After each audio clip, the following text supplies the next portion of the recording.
안녕하세요. 국회 손전박사입니다. 여러분, 요양원 창업에 대해서 어떻게 생각하세요? 많은 분들이 저한테 이런 질문 하시거든요. 손전박사님, 어르신들이 요양원 가기 싫어하는데 이거 요양원 해도 괜찮을까요? 이거 수익성 있을까요? 근데 이거 정말 과거의 편견일 뿐입니다. 지금 우리나라가 얼마나 빠르게 고령화 사회로 돌아가고 있는지 아시죠? 전국 요양원 침실 기준으로 매년 부족한 상황이 계속되고 있습니다. 실제로는 좋은 요양원, 제대로 된 요양원이 계속 필요한 상황인데요. 2030년도로 따졌을 때 2022년 기준으로 11만 명 이상의 침상이 필요한 상황이라고 이렇게 통계가 나와 있습니다. 22년 대비해서 제가 확인해 보니까 현재 요양원은 한 500개 정도가 늘어나는 상황이고요. 전국적으로 보았을 때 앞으로 지금 한 4년 정도 남은 시점이잖아요. 근데 한 8만 베드 정도는 부족한 상황으로 보이죠. 더군다나 정부에서 요양병원 혜택은 계속 줄이고 있으면서 요양원으로 전환하라고 적극 이렇게 계속 정책을 만들어 내고, 이게 뭐 권장하는 건 아닌데 그렇게 자꾸 밀어내고 있거든요. 그렇다 보니까 결과적으로 요양원에 대한 그 배두 수가 굉장히 많이 필요하다, 이런 상황이라고 보시면 좀 좋을 것 같아요. 현재 장기형 서비스 시장을 한번 보시면요, 방문 요양이 압도적으로 높은 비중을 차지하고 있고요. 주간보호센터도 꾸준히 창업 추세를 보이고 있어요. 그런데 요양원 창업은 상대적으로 정말 적은 편입니다. 왜 그럴까요? 요양원 인기가 없기 때문일까요? 그건 아닙니다. 사실은 바로 토지와 건물 모두 자가 명의여야지만 요양원 10인 이상은 할 수 있기 때문이에요. 이게 높은 진입 장벽이 있기 때문에 하고 싶지만 하고 싶어도 하지 못하는, 높은 초기 투자 비용이 경쟁자들의 진입을 받는 천연 방벽 역할을 하는 것이죠. 실제로 충분한 자본력을 갖추신 예비 창업자분들께는 상대적으로 경쟁이 적은 블루오션 시장으로 볼 수도 있습니다. 특히 지금보다 베이비 부문 세대가 본격적으로 점점 더 나이가 들어갈수록 지금도 마찬가지죠. 65세 이상 되면서 요양원 수요가, 되게 좋은 요양원 수요가 폭발적으로 증가하고 있거든요. 그런데 이런 얘기 하실 거예요. 그러면 천재 박사님, 제 주위에 물어보니까 요양원 망하는 경우도 많던데요. 전국 요양원 중에서 운영에 어려움 겪는 시설들을 분석을 좀 해보니까요. 투자금에 대한 거, 투자금을 처음부터 이렇게 기획을 해야 되는데 그 부분하고, 그다음에 수익 구조에 대한 이해가 부족해서 투자 실패를 하는 경우가 압도적인 1위더라고요. 그 다음이 잘못된 운영입니다. 많은 창업자분들이 단순하게 생각하세요. 침대수가 많으면 수익이 높아지겠지? 어느 정도 맞는 말씀입니다. 근데 이제 그 정도가 되려면 굉장히 생각보다 큰 평수가 있어야 되거든요. 그래서 이런 착각에 빠져서 무작정 대규모 시설을 계획을 하시는데, 요양원 운영의 현실은 사실은 이게 딱 구조가 정해져 있어요. 예를 들어 정원 49명과 50명 단 한 명의 차이가 수익 구조를 완전히 바꿔놓거든요. 50명을 넘어가는 순간 추가로 3명의 인건비가 발생을 합니다.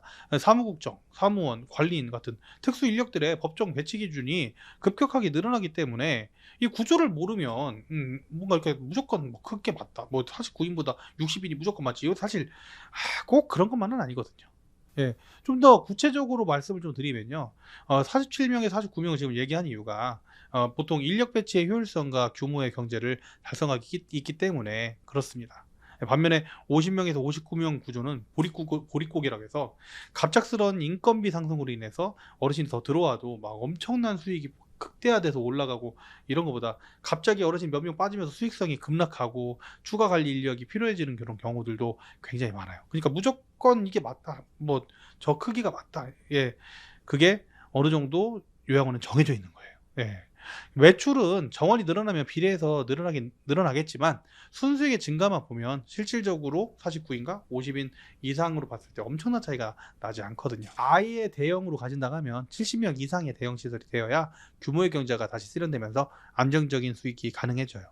이런 분석을 통해서 알 수 있는 건 뭐냐면, 뭐 실패하지 않는 그런 기획을 해야 될 거 아니에요. 그래서 알 수 있는 게 뭐냐면 정원을 먼저 결정을 하고, 그다음에 건축 규모, 내가 어떤 건물을 살 것인가 규모를 그다음에 산정을 하고, 정원 곱하기 7.16평 이렇게 하면 됩니다. 그러면 건축 규모가 선정이 되고, 그다음에 토지 매입을 이렇게 하는 거예요. 토지 매입, 뭐 건물 매입이 먼저가 아니고 정원 결정이 먼저 된 다음에 건축 규모가 선정된 다음에 그다음에 구입을 하는 거다. 이런 순서가 체계적인 접근이라는 거예요.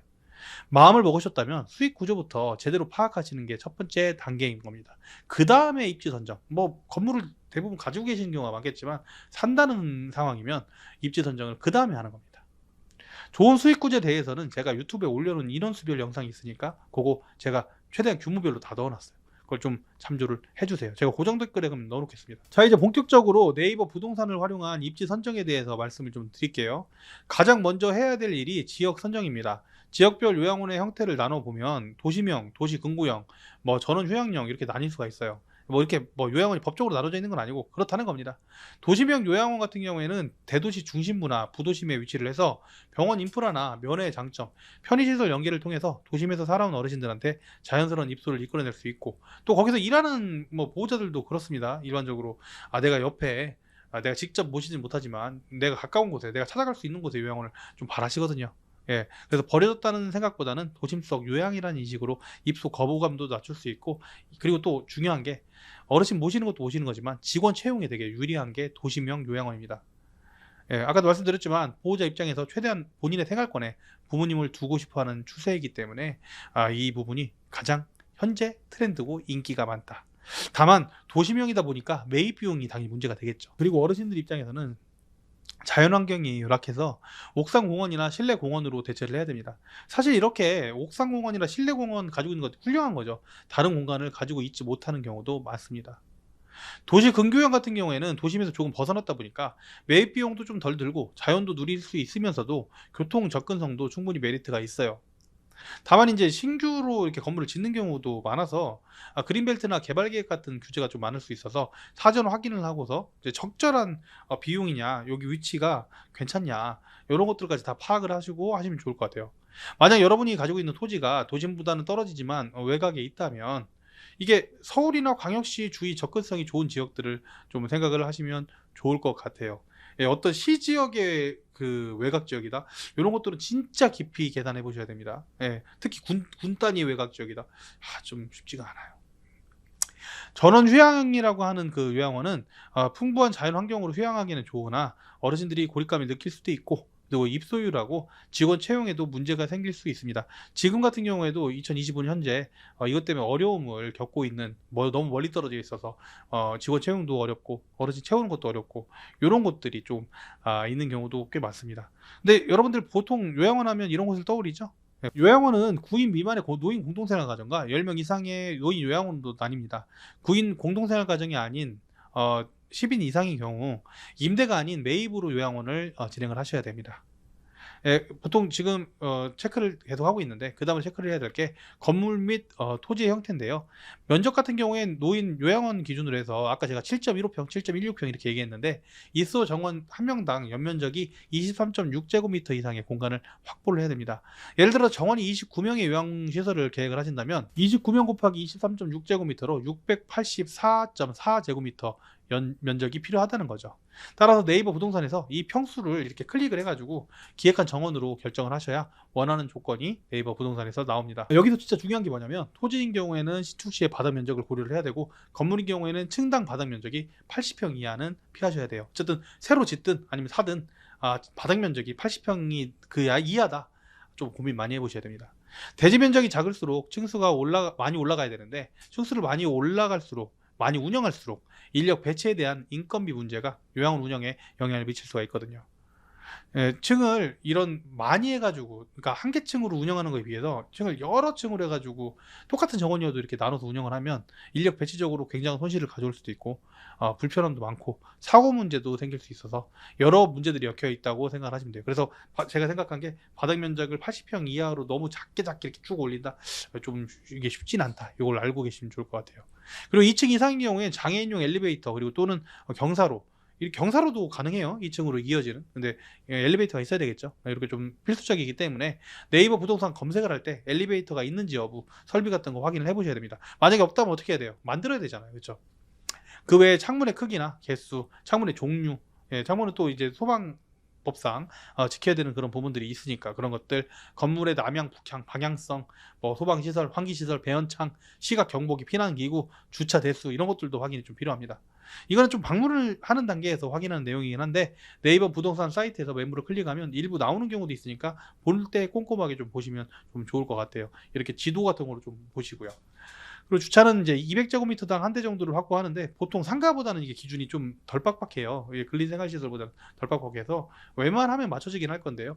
직원들이 많으니까 주차가 좀 많이 중요하거든요. 그래서 그런 부분들 좀 중요합니다. 굉장히 적합한 매물이 나왔는데 노유자 시설이 아닌 경우가 많거든요. 그래서 이런 경우는 노유자 시설 변경으로 해서 진행을 해야 됩니다.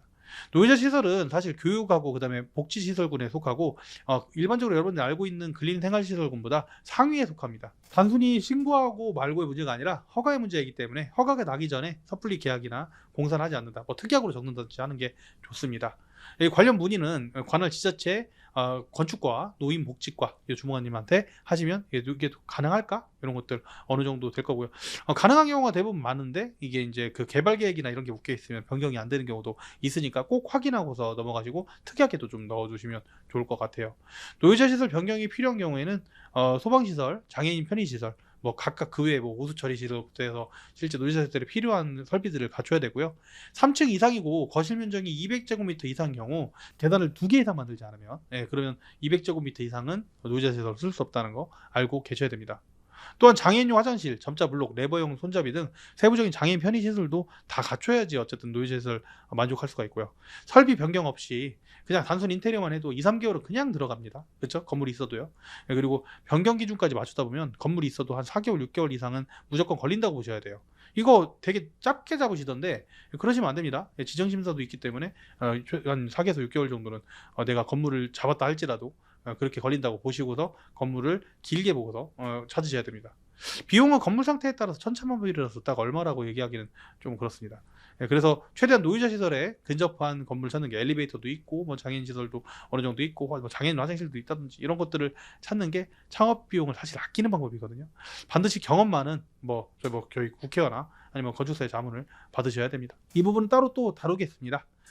그리고 이제 네이버 부동산으로 대략적으로 이렇게 검토를 좀 마치신 이후에는 주위의 인프라 그리고 환경 등을 좀 살펴보셔야 돼요. 일단 그 네이버 부동산 그 지도에서 거리재기 기능을 사용을 하셔가지고 후보지로부터 인근 종합병원, 공원, 그리고 대중교통 정류장 직원도 뽑아야 되니까 실제 도보거리 그리고 차량 이동거리를 측정을 하십니다.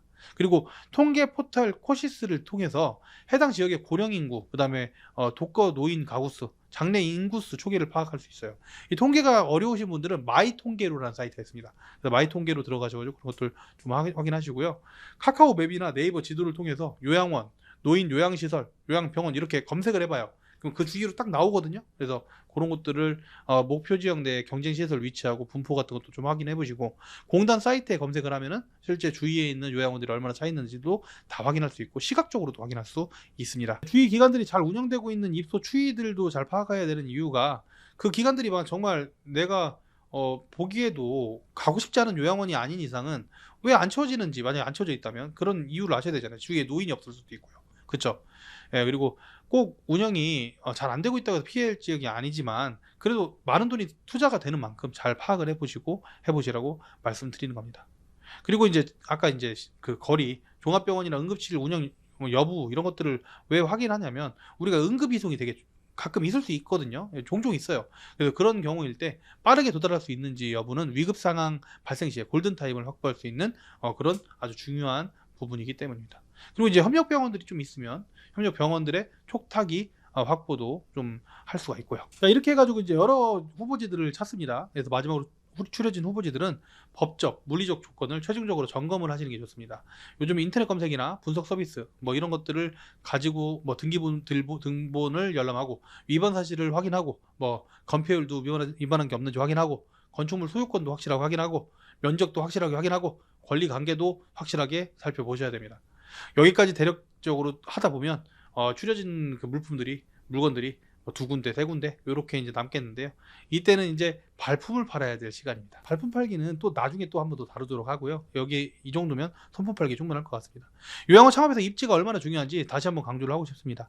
입지 환경이 어려울수록 우선 직원 채용에 문제가 생기고 돌봄의 질이 하락하고 가족과 보호자분들의 만족도가 떨어집니다. 응급 상황 시에 주변 의료시설로의 빠른 이송이 불가능한 입지라면 창업을 재고해 봐야 됩니다. 충분하게 인터넷으로 검색을 하면 할수록 손품을 팔면 팔수록 발품 파는 시간이 줄어들게 되어 있습니다.